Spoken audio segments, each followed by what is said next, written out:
The inauguration of the observance of Tripura Statehood Day. The state will celebrate its Statehood Day on January 24, marking a significant milestone in the state's history.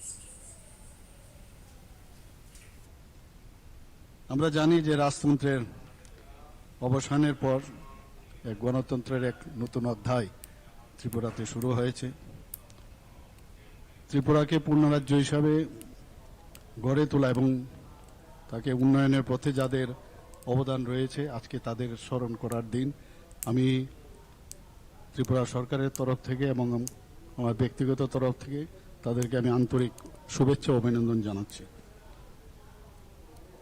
এখানে একটু আগে documentary film দেখানো হয়েছে, অনেক কিছু এর মধ্যে বলা হয়েছে কিভাবে আমাদের পূর্ণরাজ্যে আমরা পরিণত হয়েছি। এই প্রেক্ষাপটে আবার আমি আপনাদের সামনে কিছু রাখতে চাই। 1947 সালের 17 মে মহারাজা বীর বিক্রম মানিক্যের, যিনি মানিক্য ডাইনেস্টির শ্রেষ্ঠ মহারাজা যাকে বলা হয়, ওনার হঠাৎ করে আকস্মিক মৃত্যু হয় এবং পরবর্তী সময়ে মহারানী কাঞ্চনপ্রভা দেবীর নেতৃত্বে কাউন্সিল অফ রিজেন্সি গঠিত হয়। 13 আগস্ট মহারানী কাঞ্চনপ্রভা দেবী ত্রিপুরা ভারত ইউনিয়নে যোগদান করার লক্ষ্যে উনি সম্মতি দেন এবং স্বাক্ষর করেন। আমরা জানি যে রাজতন্ত্রের অবসানের পর এক গণতন্ত্রের এক নতুন অধ্যায় ত্রিপুরাতে শুরু হয়েছে।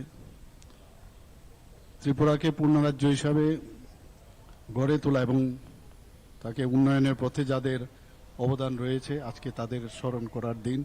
আমি ত্রিপুরা সরকারের তরফ থেকে এবং আমার ব্যক্তিগত তরফ থেকে তাদেরকে আমি আন্তরিক শুভেচ্ছা ও অভিনন্দন জানাচ্ছি।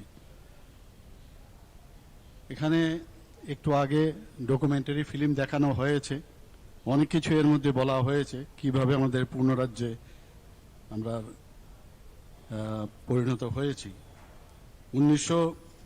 এই প্রেক্ষাপটে আবার আমি আপনাদের সামনে কিছু রাখতে চাই। 1947 সালের Yes, Vice President J.D. Vance administrated the oath of office to Marco Rubio as